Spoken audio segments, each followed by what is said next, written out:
Tapi nak gue ada bayang wong soleh kudu steril kau wong kafir lah terus gue gak tau maca sejarah. Nabi Musa itu umat Fir'aun. Lahirnya Kanjeng Nabi ini sing manitiani Abu Lahab. Wis ngono dunya biasa wae, wae urip wis biasa wae. Maksudnya biasa wae penting soleh, di hati soleh, rezeki wis minawas. Wae taluk gue pangeran, ora usah sok suci, ora usah sok bener dhewe biasa wae. Dunya wis kabeh kersane napa? Pangeran.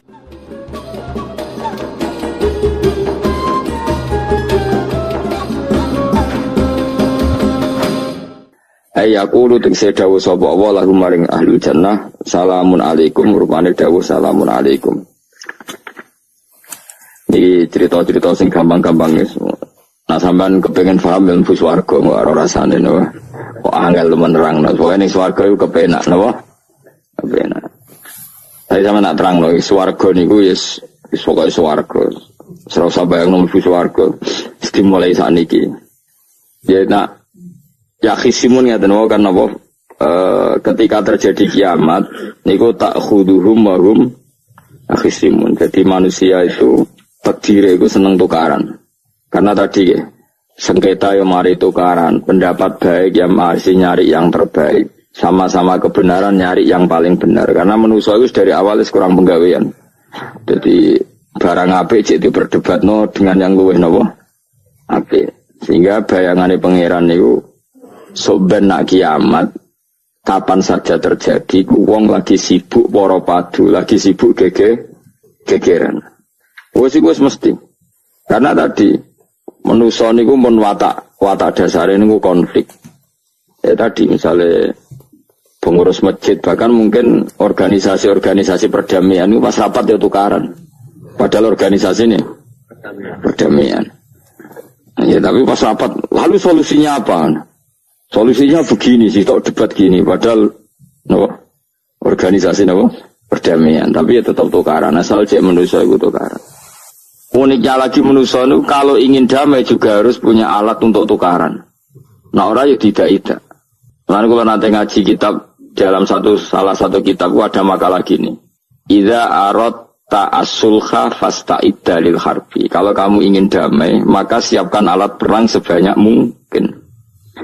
Karena logikanya gini ya, kalau misalnya ada bajingan atau penjahat, dia punya bom, punya pedang, terus kamu sebagai orang soleh tidak punya apa-apa, bisa nggak bergening perdamaian? Kan nggak bisa. Mereka terpaksa damai karena kamu punya senjata yang imbang. Jadi kalau musuh kamu punya nuklir, terus kayak nggak punya apa-apa, ayo damai wae. Kono kan rugi damai. Wong tak bom kena kok damai barang gitu. Makanya kamu harus punya senjata yang imbang.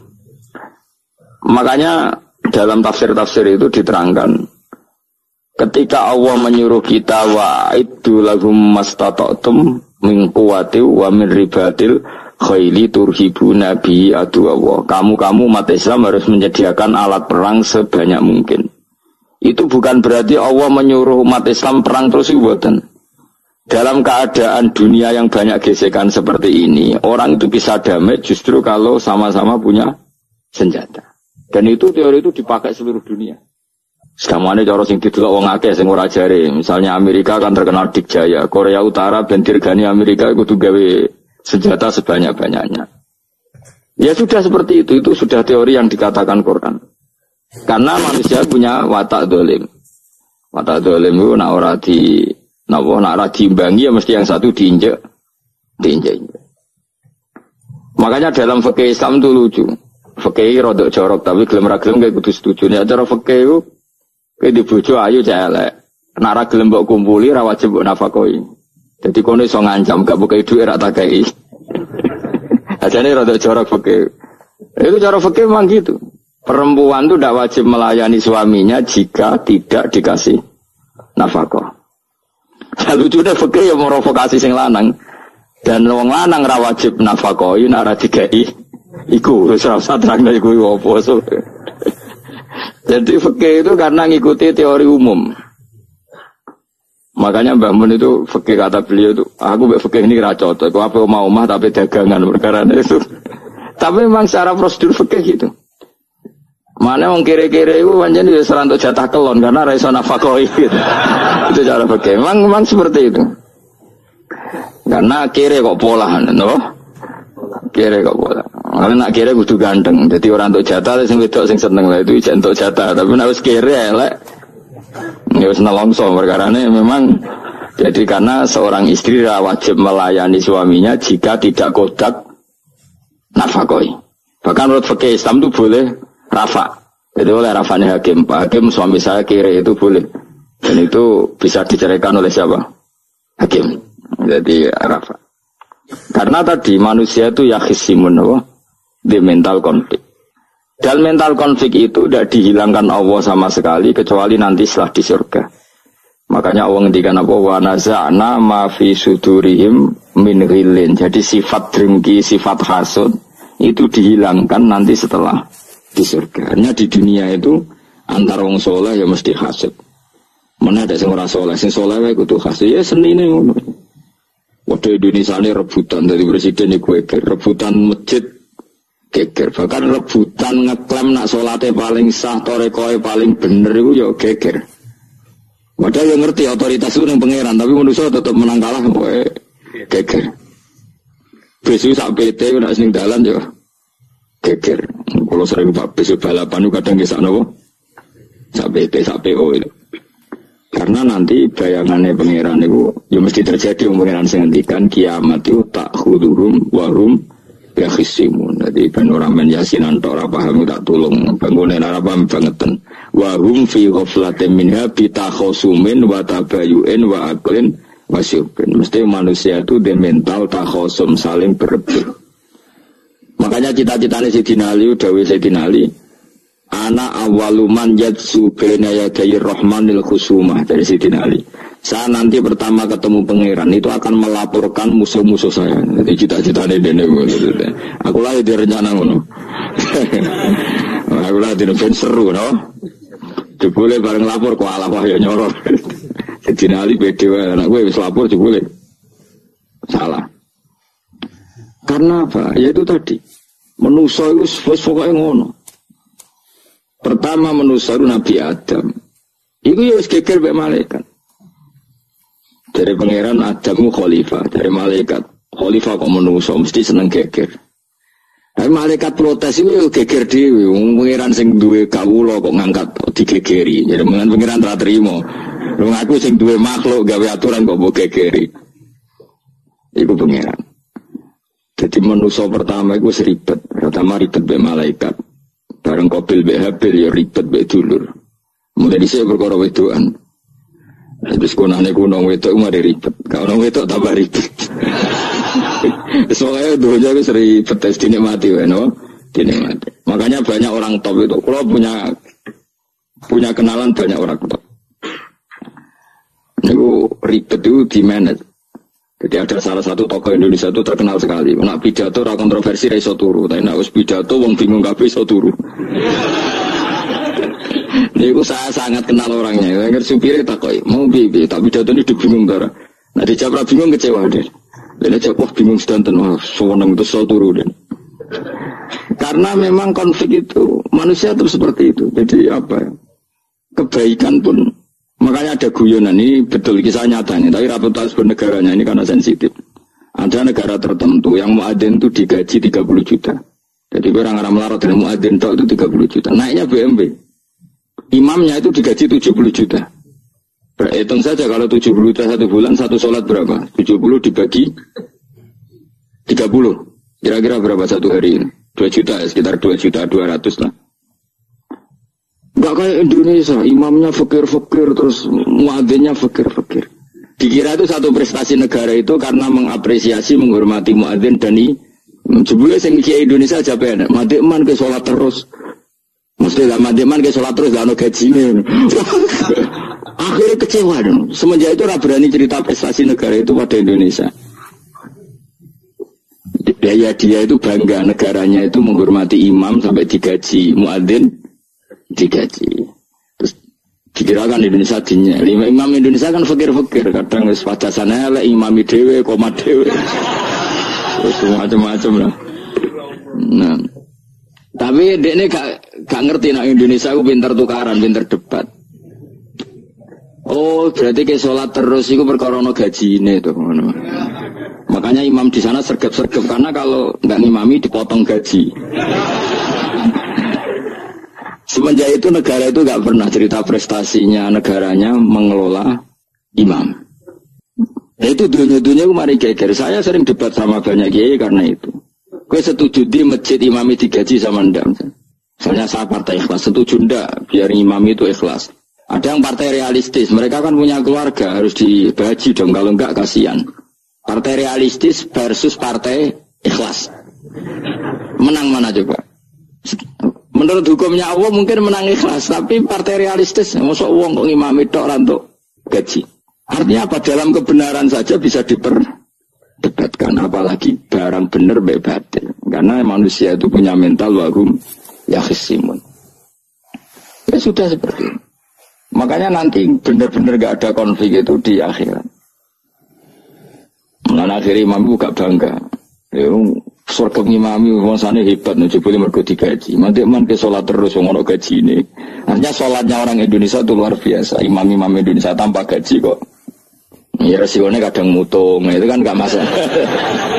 Tapi ya gak masalah lah, tapi tetap ikhlas dibangun apa? Gaji. Mana kalau lu bingung saya hafid mulai digaji, ustad digaji, kalau lu bingung berarti takoi. Kalau berkali-kali.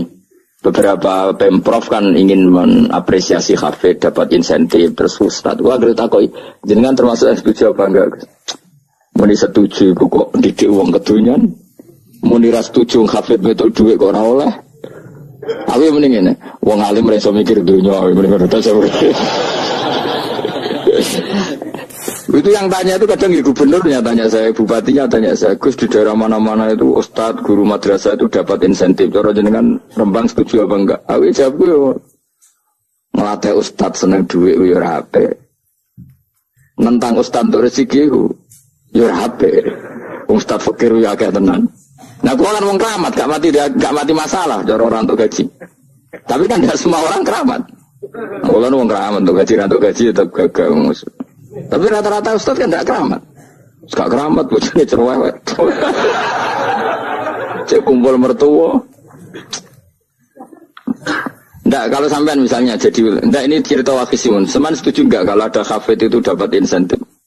Ayo ngaco. Setuju ora? Loh, setuju hafid mah. Terus gue senang hafid itu di mental materialistik. Setuju tak? Nggak. Terus dia setuju hafid rada duit.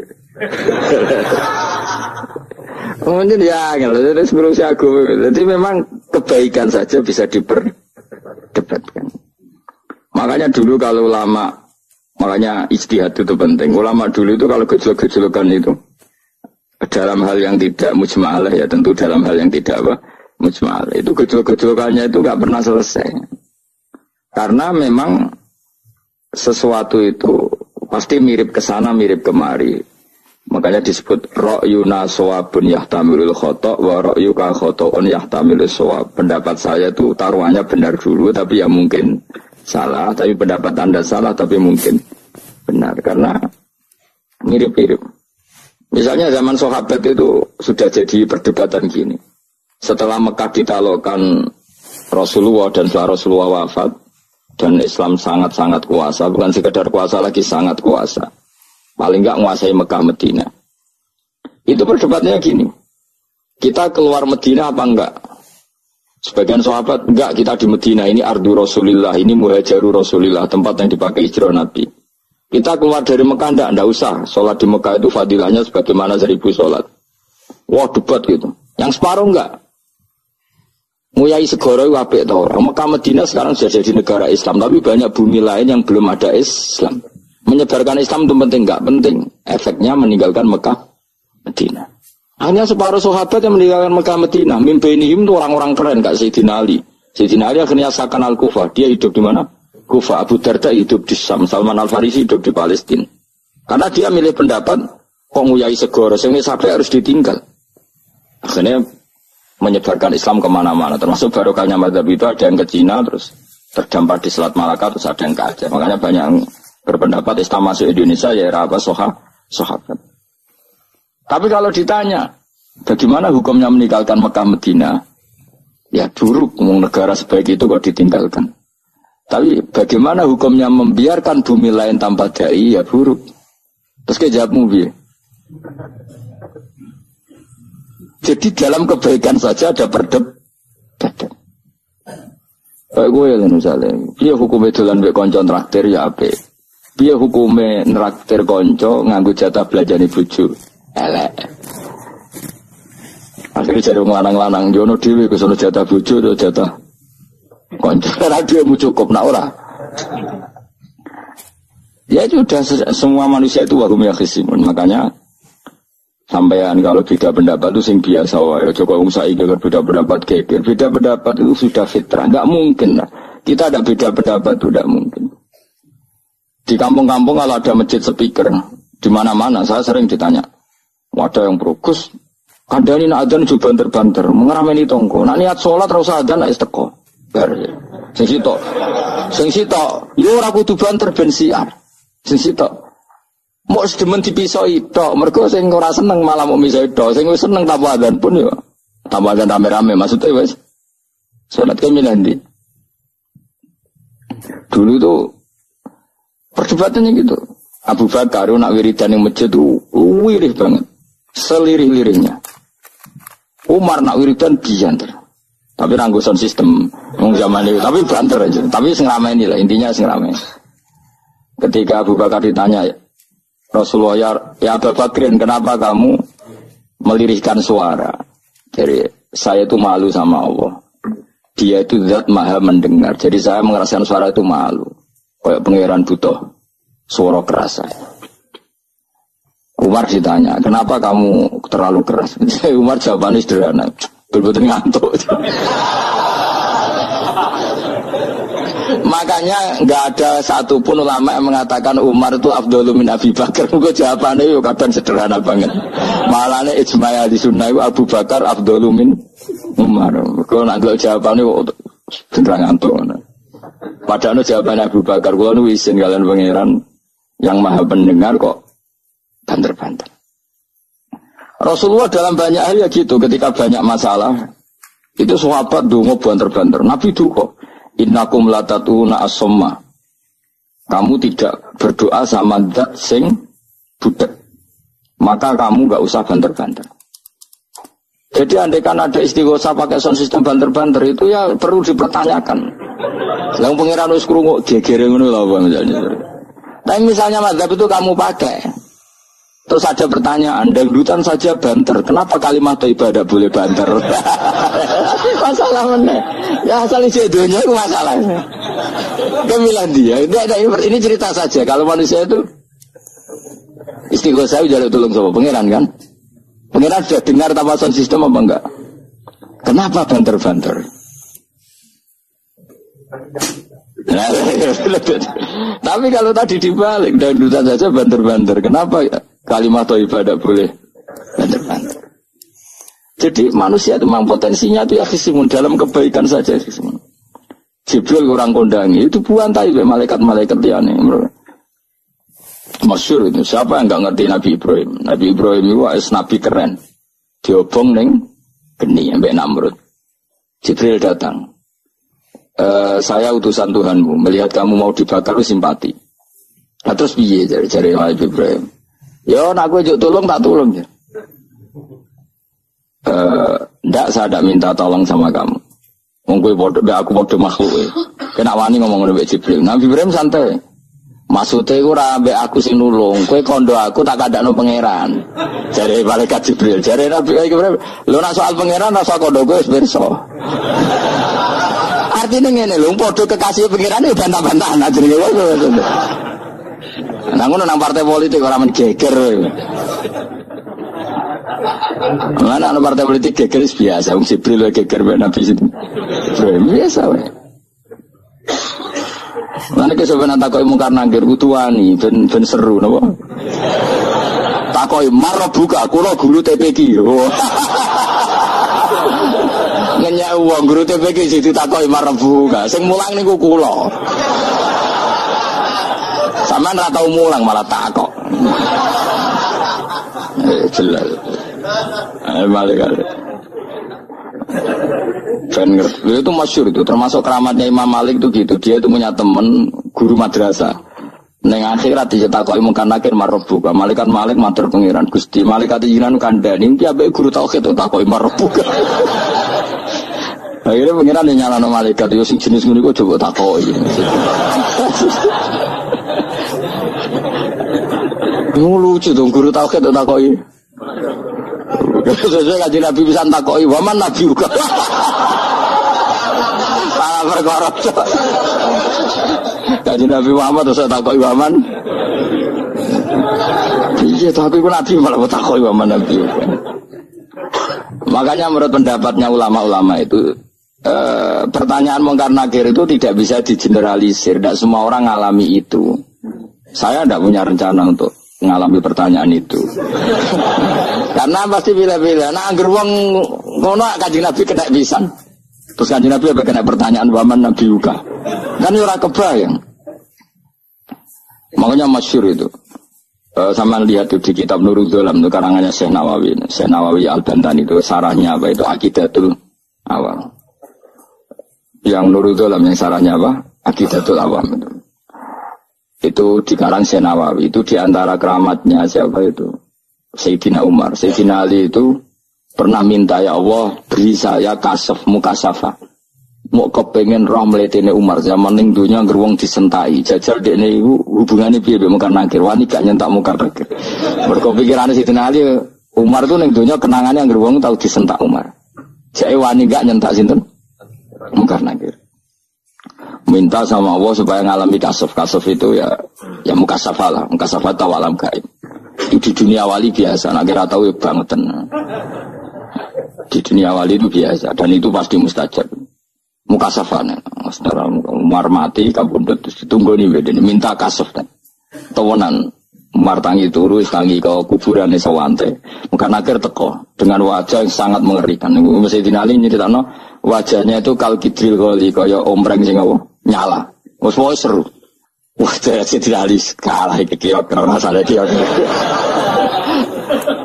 Ternyata apa? Buar mungkin akhir baca kono Umar nguwatek.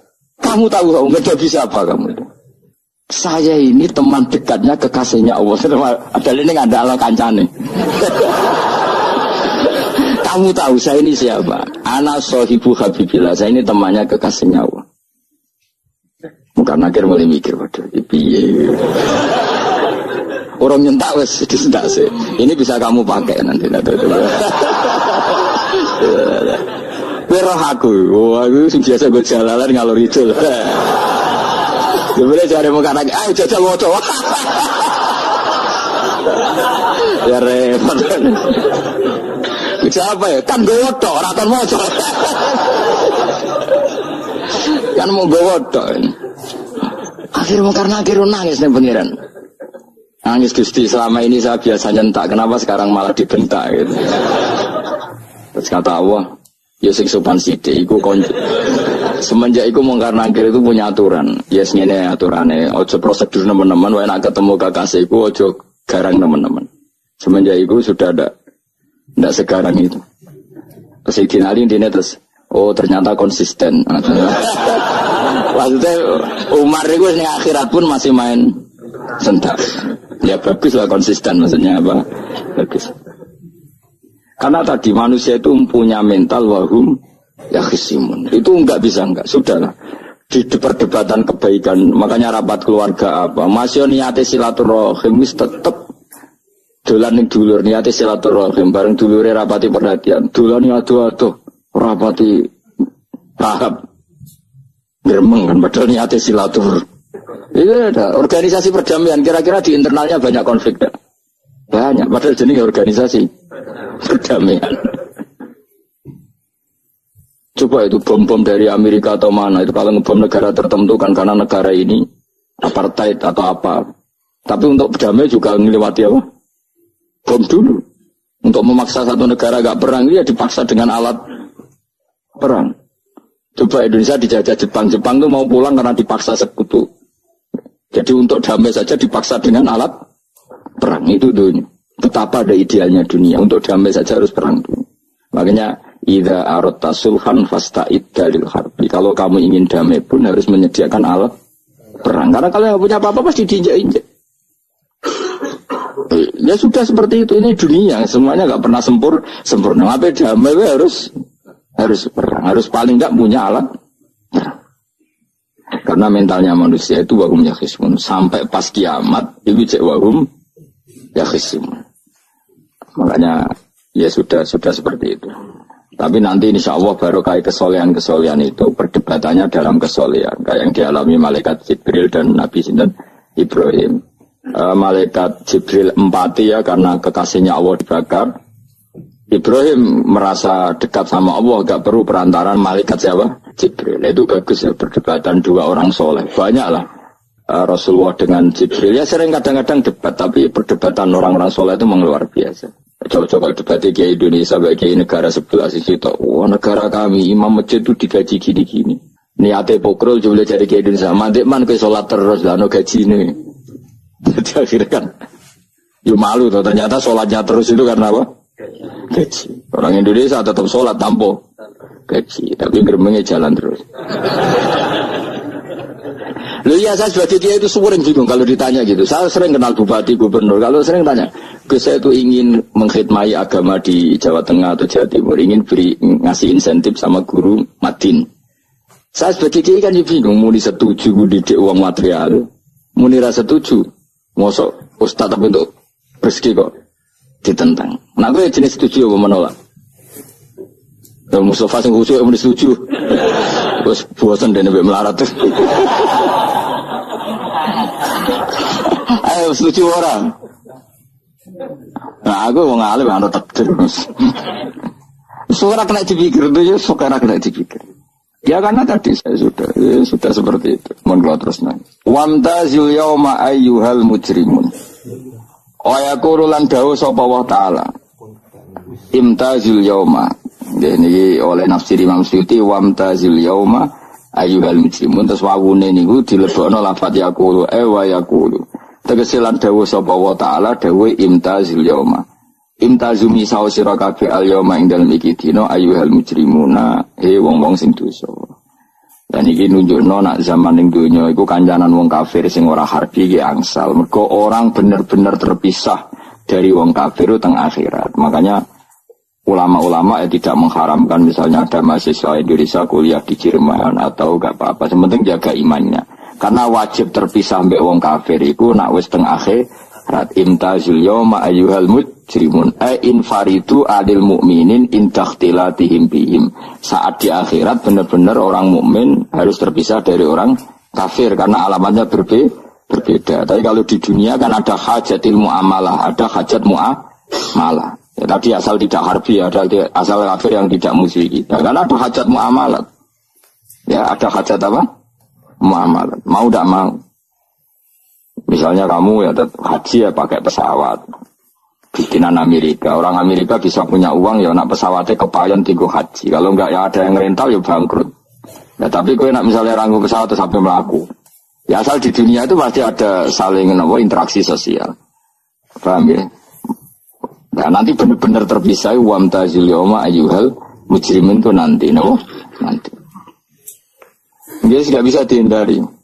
Wamtazulan misau sira kabeh al-yauma ing dalem iki dina ayyuhal mujrimuna ya eling-eling sing itu. Saya punya sekian cerita ya supaya sampean tidak jadi ekstremis. Allah mentakdir dunia itu sudah seperti ini. Sudah kamu tidak boleh protes. Kayak apa Nabi Musa itu Sofiyullah. Sing rumat Nabi Musa cilik sapa? Fir'aun. Ketika Rasulullah lahir itu panitiane ra kowe Abu Lahab. Wong roh kabeh. Pas Nabi lahir kowe Mbak Abu Lahab berjasa ndi? Berjasa Abu Lahab. Abu Lahab saking senenge ponakane lahir lanang ganteng itu candaleme dekne mestine iku penting bagi dia dihibahkan ke Sayyidah Ami. Nah iki jenenge Suwaibah napa? Al-Islamiyah. Cara Jawa wis ora usah ngewangi aku nduk ngewangi dulurku wae mergo duwe bayi. Kayak apa? Dia yang tasakuran, yang ribet karena kekasih pangeran di rumah Abu Lahab. Musa di rumah Fir'aun. Ini dunia selain dia.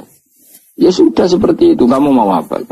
Lah pengenan yo ora risi tenang ae. Misalnya ben Abu Lahab protes, kalau nanti ngurmat kekasih jenengan, iya dunyaku sembung. Selesai kan? Dunia aku dipangan kekasihku, selesai kan?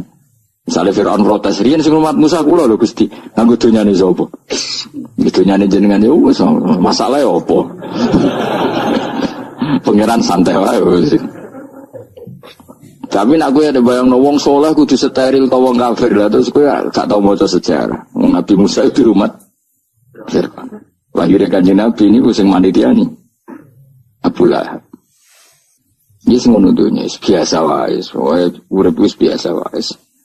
Masih biasa wae, penting soleh, di hati soleh, rezeki esminawas, wae taluk gue pangeran, rasa sok suci, rasa sok bener dewi, biasa wae. Dunia kabeh kersane napa? Pangeran. Ya sudah seperti ini. Yang soleh koyo salabah malah akhirnya suul khotimah. Padahal dulu disebut hamamatul masjid, tukang itikaf. Gak tahu mulai ke masjid, tapi akhirnya suul khotimah. Wahsi sing mateni kekasih Nabi, rupane mateni Hamzah ditakdir husnul khotimah. Makanya itu ya muqallibal qulub tsabbit qalbi ala. Ini kita tidak pernah tahu.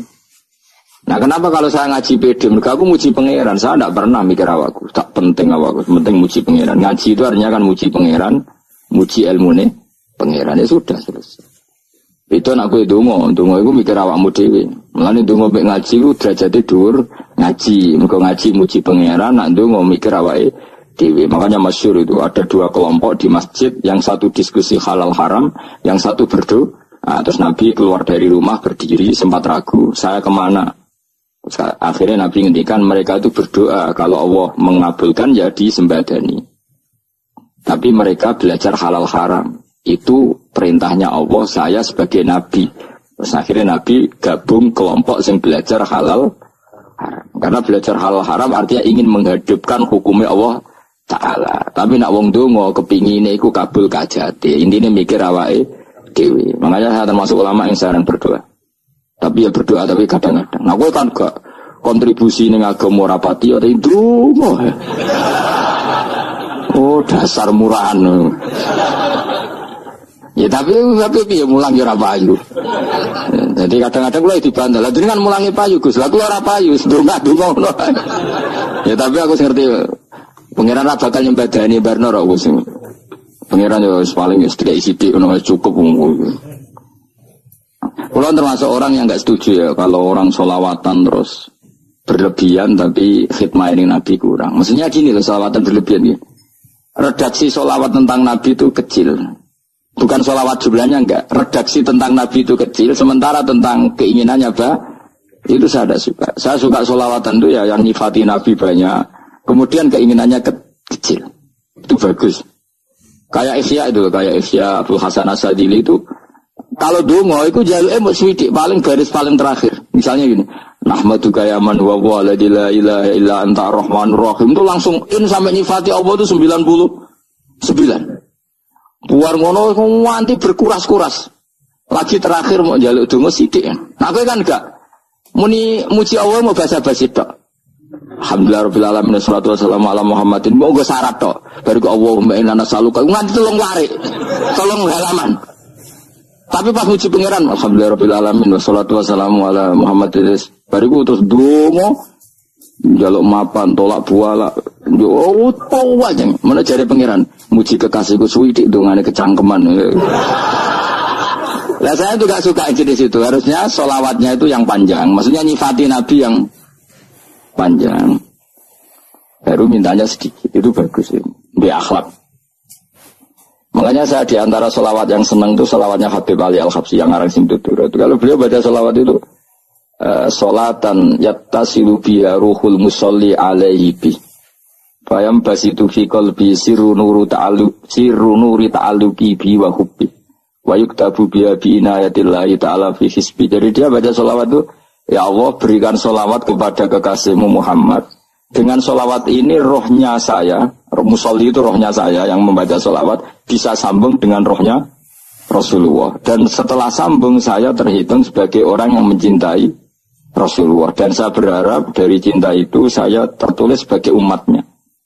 Nah aku kan enggak mau sholawat itu mau, saya termasuk orang yang enggak saya loh. Tapi ya tetap baik dibanding nganggo primbon ya satu sholawatan ya. Tapi boleh punya etika lah dengan Rasulullah itu. Kalau dongo nyifati Nabi yang banyak. Kan banyak itu selawat yang seperti yang saya misalnya di kitabnya Sayyid Muhammad ada. Wa sholli ala sayyidina Muhammad nuri kalam alladzi. Wah nyifati Nabi itu sampai panjang lebar baru menceritakan hajatnya. Kalau kamu kan enggak nyifati Nabi basa-basi, musiki mana. Malah kadang orang misalnya ala Muhammad. Kok ala Muhammad muni sayyidina aja disoal. Misalnya terus baru kudungannya apa? Panjang. Saya termasuk yang enggak setuju. Karena itu menurut saya kurang etika. Makanya Rasulullah itu kalau berdoa, kalau sudah nyifati Allah, coba tak beri satu contoh saja. Doanya Nabi. Alhamdulillah hamdan yuwafi ni'amahu wa yukafi'u mazidah ya Rabbana lakal hamdu kama yanbaghi li jalali wajhika 'azimi sultanik. La nuqsi sana'an 'alaika anta kama asnaita 'ala nafsik. Itu sudah berapa itu nyifati Nabi? Itu belum doanya tuh. Nah kamu kan enggak. Alhamdulillahirabbil alamin Allahumma ya Allah di hajati gremeng seramutu tenan. Jen bakat wali.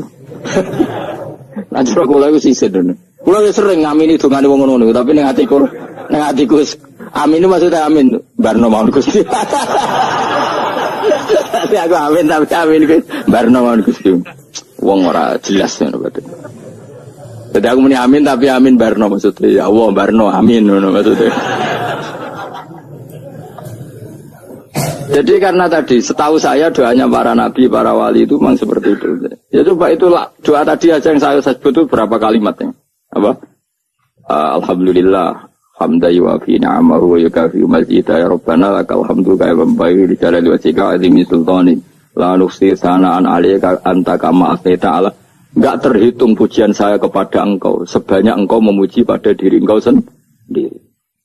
Allahumma inni a'udzu biridhoka min sakhatika fi mu'afatika min uqubatika wa bika minkal. Allahumma sholli bi haqqi jabarutika wa bi khawfika. Kan panjang sekali doanya wali-wali itu, tapi semuanya mensifati Allah. Bahkan banyak yang kemudian lupa enggak doa. Coba haji, doa haji itu coba. Labbaik Allahumma labbaik la syarika lak innal hamda wa ni'mata laka wal mulka la syarika lak wa ni'matu itu kan labbaik saya siap melaksanakan perintahmu ya Allah sa'daik engkau yang punya pujian engkau la syarika lak itu malah enggak ada jarang malah ada doanya itu kalimatnya talbiyah semua Allahumma antal azil akram itu sudah seperti itu karena tadi al-mu'min yashghaluhu sana 'ala Allah min ayyakuna li nafsihi dzakiran. Mukmin sejati adalah sibuk memuja Allah sampai lupa jatah dirinya sendiri. Nah, kowe kan gak mujine Allah basa-basi, dongane tenan. Itu jadi makhluk aneh, itu jadi hubungan mbek pangeran itu wong aneh. Ya tapi jan ra bakat wali, semono iku dadine semono iku. Ya tok ngono kok mari wali kakean malah gak elit. Jadi, tapi saya mohon itu di sholawat itu usahakan jumlah paling enggak jumlah sholawatnya banyak doanya sedikit paling enggak misalnya kamu tidak punya kalimat yang apa baik ya mau sholawat yang 100 juga ada salah biar guling-gilingan apa kita menyebut kekasihnya Allah lebih banyak ketimbang kita menyebut hajat kita sendiri ya gitulah paling enggak punya etika seperti itu ya kalau kamu enggak punya sehot-sehot sing keren bacalah sholawat berapa 100 terus cerita awam Gusti utang kula kathah. Mungkin ra jawab wis roh.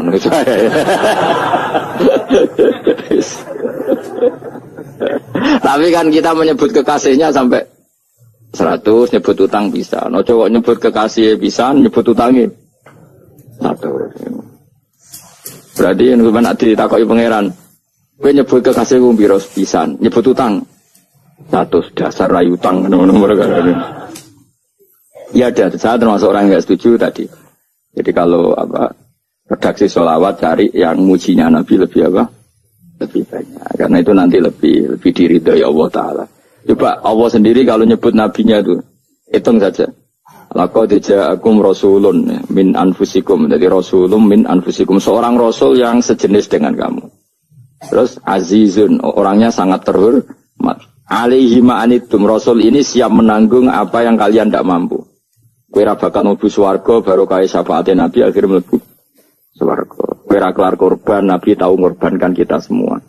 Dokha Rasulullah bikabsyaini terus hada an ahli wa hada amman lam yutakhi min mati jenenge alihima Anitum, Nabi menanggung apa yang kalian berat. Azizun, Nabi itu Ali, terus harisun alikum, Nabi sangat berkomitmen menyelamatkan kalian. Haris itu keinginan yang berlebihan, itu jenis apa? Haris, kayak kuno namanya ini ngungseng, keinginan yang over. Nabi itu sangat berkeinginan kita ini maslahat. Terus bil mu'minina ra'ufur. Allah yang super saja, kalau nyebut nabinya nyifati sebanyak itu. Ada ayat lagi misalnya, Rabbana wab'ats fihim rasulam minhum yatlu alaihim ayatika. Muhammad itu siapa? Seorang rasul yang membacakan ayat-ayat Allah. Wa yu'allimuhum, seorang rasul yang mengajari mereka Alkitab wal hikmah. Wa yuzakkihim, seorang rasul yang membersihkan akhlak-akhlak kita. Jadi artinya Allah punya tradisi kalau nyifati rasul itu banyak. Juga nyifati orang-orang sekeliling rasul. Makanya menurut saya madhab Syiah itu enggak pas. Karena Allah kalau nyifati Rasulullah itu jika nyifati orang-orang di sekeliling Rasulullah. Dan itu dengan pujian. Yaitu Muhammadur Rasulullah walladzina ma'ahu asyidda walal kufar ruhama'u bainahum tarahum ruka'an sujada yabtahuna fadlan minallahi warid wa nasimahum fi wujuhim min atharis sujud. Itu kan panjang sekali. Dan orang-orang sekeliling Muhammad adalah begini. Kayak apa Allah muji para ashabu Rasulillah? Masa kita ikut kelompok yang menghina ashabnya apa? Rasulillah. Makanya kita tetap madzhab ahli sunnah apa? Wal jamaah, yaitu mencintai semua sahabat. Karena Allah saja yang Tuhan mensifatinya dengan sehormat itu. Mensifati apa? Ashabu Rasulillah. Disifati orang-orang yang saling kasih sayang sama orang mukmin. Tarahum ruka'an, sujud dan komitmen hidupnya untuk rukuk dan sujud. Si mahum fi wujuhim min asari sujud. Udah asari sujud harus diterjemah, nanti sensitif. Cuma setahu saya asar sujud itu nanti setelah di akhirat orang sering sujud itu jabahnya itu ada nurnya. Tapi kalau ada yang nafsirkan asari sujud itu warna tertentu ya semboh ya. Itu sensitif. Yang jelas asari sujud itu ya sudah seperti itu. Seneng kamu kok hasut. Kowe nyen provokator, nak ono apa ya? Ada hal yang begitu terus mau berlebihan. Teke ya khisimun. Nah, kula ora ada kepentingan pokoknya ayat si mahum fi wujuhim min athari sujud, bahwa dalam jabahnya itu ada asaris sujud. Itu masyhur kan, saya terangkan ya, tapi kowe aja sensitif loh, biasa wae. Suatu saat Rasulullah itu ngendikan begini, nanti saya kata Nabi akan nyafati kalian semua. Sahabat-sahabat tanya, ya Rasulullah dengan sekian miliar orang bagaimana kamu mengenali kita? Saya ulang lagi, suatu saat saya nanti akan nyafati kalian karena saya kenal kalian. Maksudnya di akhirat. Ya Allah, di akhirat. Rasulullah tanya, ya Rasulullah bagaimana engkau mengenali kita sementara nanti di akhirat bermiliar-miliar orang gitu. Terus Nabi ngendikan gini, jika kamu punya unta dengan tanda tertentu, saya ulang lagi, jika kamu punya unta punya tanda tertentu, dalam jidatnya ada begini, dalam tangannya ada gini, dalam kakinya ada gini. Maka apa kamu bisa membedakan untamu dengan unta orang lain? Ya bisa ya Rasulullah, karena unta kita khas. Misalnya kaki depannya ada putihnya, kaki belakangnya ada putihnya, dalam badoknya ada putihnya. Kata Nabi, inna ummati yut'auna yaumal qiyamati hurran muhajjalin min asaril wudu. Nanti umatku, nanti wajahnya juga bersinar. Tangan kakinya juga bersinar. Jadi asar itu saya pastikan secara riwayat itu akhirat, maksudnya tentang akhirat. Tapi bahwa yang di dunia ada yang memulai asar itu nggih monggo mawon. Loh itu bagus kan, artinya ekspresi percepatan. Enggak apa-apa loh, daripada kalau kowe ora jelas ini. Maksudnya ya orang ngetok ya pancen jarang sujud tenan. Wis ora usah sensitif, tapi yang jelas ya nanti. Ya soben kiamat ruang samu. Nanti hisab itu nanti kalau hitung hanya sekitar 3 jam. Hisabnya sak dunia itu hanya sekitar. Karena malaikat itu tidak kesulitan sama sekali. Tak warai ya. Ini nggak akan salah saya dalam hal ini karena riwayatnya sahihah. Kenapa hisab itu hanya butuh rubu'un nahar, 1/4 dari siang enggak. Anggap saja siang itu 6 jam atau 12 jam itu aja terserah. Kalau 12 paruhnya akan 6 ya. Seperti 1/4-nya berarti 3. Itu gini, jadi nanti di mahsyar itu kan yauma tabyaddu wujuh wa taswaddu wujuh. Yaudah yang kafir itu gelap, hilang. Wajahnya, tubuhnya semuanya gelap. Yang mukmin itu semuanya terang. Jadi sudah yang tabyadu wujuh atas suatu wujuh otomatis terus nyingkap. Terus pergerakannya itu delala yang tabyadu wujuh itu ke kanan, yang taswadu wujuh ke kiri. Maka kamu jangan punya sinar yang kelap-kelip. Nanti kena bego yang karena nggak jelas tadi. Maka kamu harus sinarnya yang sejelas-jelasnya. Ghurran muhajjalin min asaril. Bila perlu nur kamu sampai menembus langit saat itu. Makanya ketika orang mukmin sudah nurnya ada di muka, ada di tangan, masih ngendikan Rabbana atmim lana nurona, karena takut masih kena bigo tadi. Karena kalau hanya wudhu tok, sikil tok kan, bayangkan di miliaran orang kan bisa agak kelihatan. Tapi kalau nurnya sampai nembus langit kan, itu siapa kok nurnya sampai, kan malaikat langsung tahu. Lani apal Quran, alim kan insya Allah nurnya itu. Sama zaman itu masih berdoa Rabbana atmim lana, sempurnakan nur kami. Karena nanti identifikasi malaikat berdasar tadi. Kalau ada nur berarti diletakkan ashabal yamin. Kalau nggak ada nur, ashabal shimal. Nah malaikat yang dibawa bigu itu kira-kira detail nggak?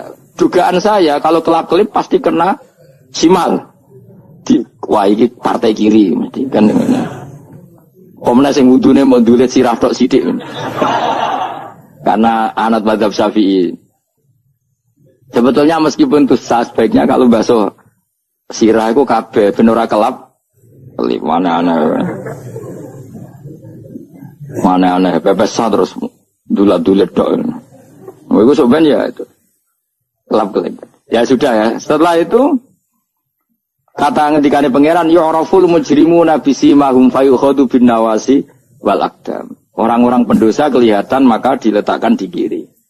Nah sama yang orang-orang baik simahum fi wujuhim min asari. Jadi ayat itu jelas tentang akhirat. Tapi kira usah terus provokasi. Karena kamu kok yakhisimun. Maksudnya provokator. Jadi nanti yang mukmin jelas nurnya. Dan nur ini nanti dengan kadar iman kamu, perilaku kamu. Ada yang kelap-kelip, ada yang... Nah yang kelap-kelip ini yang kena bigo itu tadi. Nanti setelah kena bigo ikut ashabi simal, yang kelap-kelip disortir lagi. Malaikat yang bagian detail kan ada nanti. Nah ini terus ditubir neraka. Yang kafir benar-benar neraka, yang ini ditubir neraka. Itu nanti ini yang ngel-ngelok Kanjeng Nabi digoleki ya ini itu. Mana sakit Kanjeng Nabi, mana ono kiai soleh darani nek iso soleh dhewe sakit Nabi mergo terus goleki endi umatku sing kelep-kelip gitu. Dicari disafaati. Ya, imma langsung dituruti Allah wa imma diubasikne neraka. Ya terserah rencanamu piye kon aku kowe. Tapi yang jelas apa? Kiamat itu cepat sekali karena tadi ada identifikasi tadi. Makanya hanya cukup 3 jam karena tadi yang jelek kelihatan jelek, yang baik kelihatan baik. Makanya cepat. Ya araful mujrimuna bisimahum, orang pendosa dikenali lewat alamatnya yaitu taswadu apa? Wujuh. Kalau orang baik dikenali lewat tabyadu wujuh. Nah terus setelah nyingkir, ini ngono tak warai kiamat. Setelah nyingkir itu faduri babenahum bisuril lahu bab. Setelah tersingkir tadi terus lalu ada pintu penghalang, pintu pemisah. Nah pintu pemisah tadi yang sisi kanan langsung jadi surga, yang sisi kiri jadi neraka. Itu disebut faduri babenahum bisuril lahu bab batinu fi rahmatu wa dhahiruhu min kibalihil adab. Yang pintu arah kanan otomatis wilayah surga, yang pintu kiri otomatis wilayah neraka. Nah problemnya ketika penutupan pintu itu dah yang kelap-kelip itu katut kemana ini yang makanya kamu jangan malok partai yang apa kelap-kelip yang nggak jelas itu koalisi kemana ya? Kalau partai besar kan iso nyalon presiden, partai kecil ini kan ikut mana ini kan tinggal sore 1%, 2% ini kan repot. Loh, coba misalnya nur kamu 2%, berarti gelap kamu kan 98%. Kira-kira malaikat mengkategorikan kemana coba? Ayo jawab. Gelap. Loh, kode semangat. Padahal itu bagian dari kamu.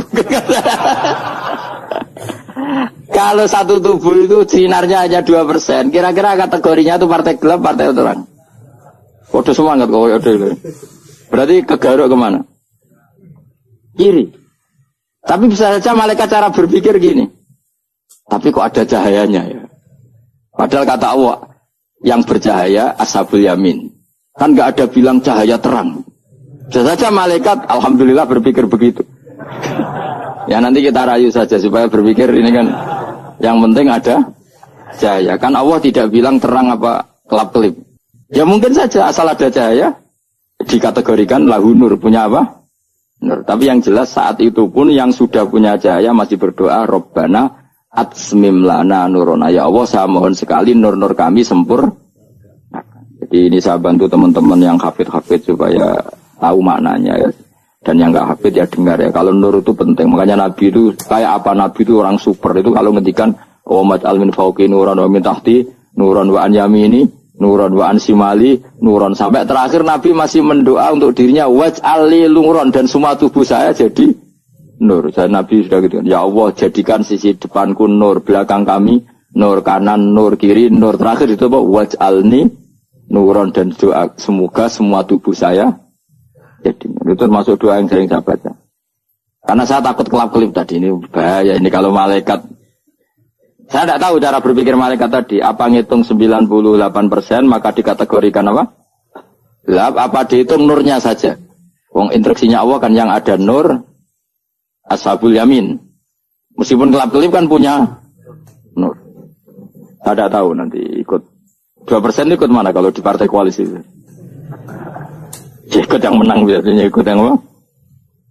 Ya paham ya, makanya saya mohon kalau wudhu itu usahakan sempurna, terutama wudhu sholat. Kalau nggak wudhu sholat itu sebaiknya nggak sempurna, supaya ada bedanya wudhu sholat sama wudhu tidak sholat. Rasulullah itu masyhur gitu ya. Rasulullah itu kadang tawaddu'a wudhu'an khafifan, wudhu yang sederhana, yaitu hanya sekali-sekali dan tidak sempurna. Ketika ditanya as-sholat ya Rasulullah, tidak.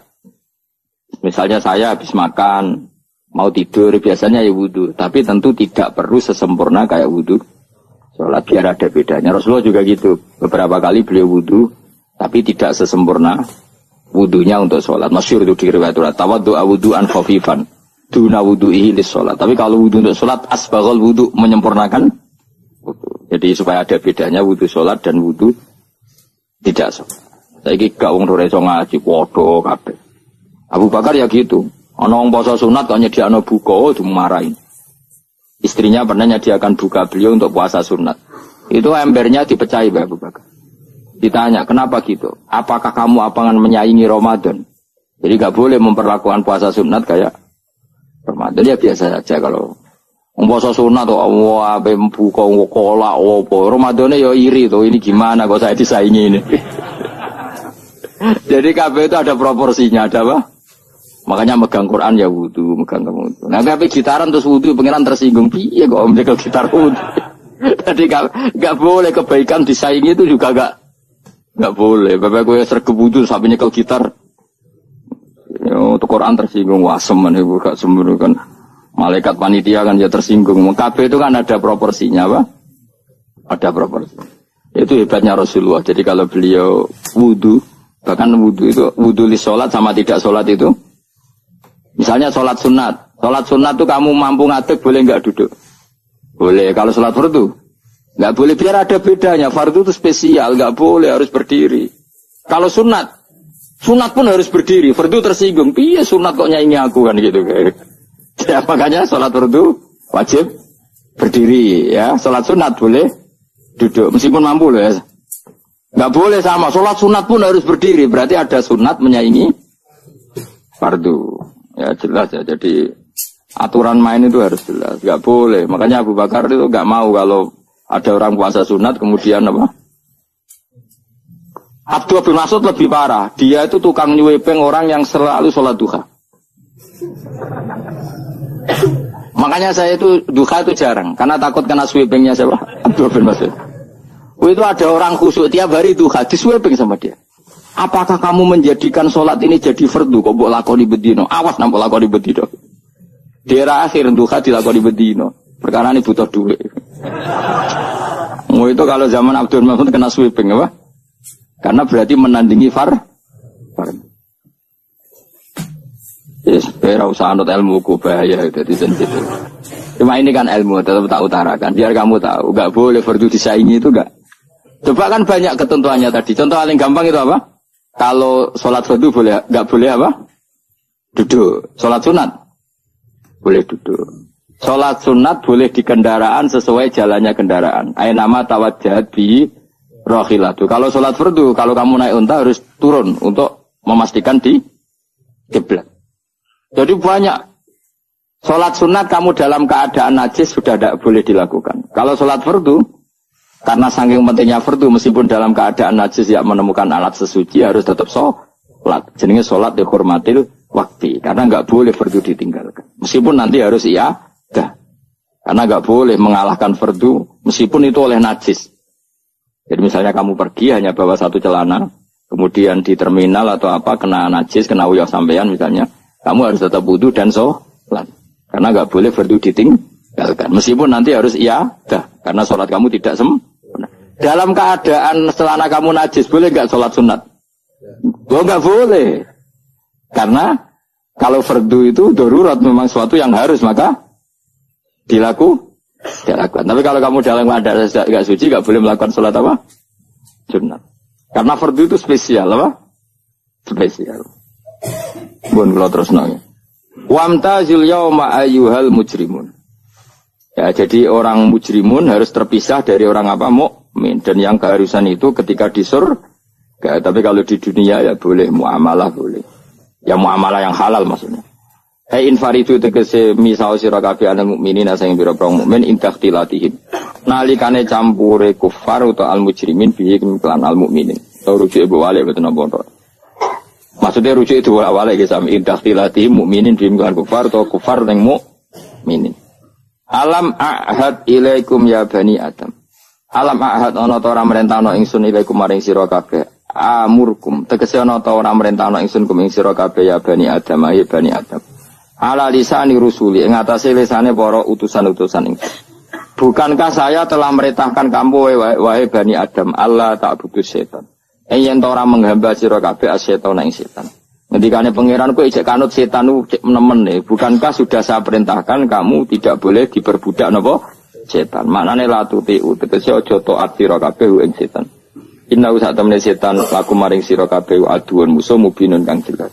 Bayinul adawati banget musuhane. Lah yo setan musuhmu kok malah mbok enut bocah kok sarap ngono. Karuan musuh kok di enut. Anut yo pangeran mergo Allah wali fid dunya wal akhirah. Wa ani buduni lan yen to nyembah sira kabeh ni ingsun. Wa anjene kelakuan budu nyembah sira kabeh ni ingsun wahidu tegese nglakoni tauhid sira kabeh. To mengesa kana sira kabeh ni ingsun. Wa ati ulan to atau sira kabeh ni ingsun. Harusnya kita hanya ibadah ning Allah Subhanahu wa ta'ala, karena dia yang menciptakan kita, tempat kita kembali. Setan itu tidak siapa-siapa, makhluk yang hina, yang lemah, pokoknya malah taat.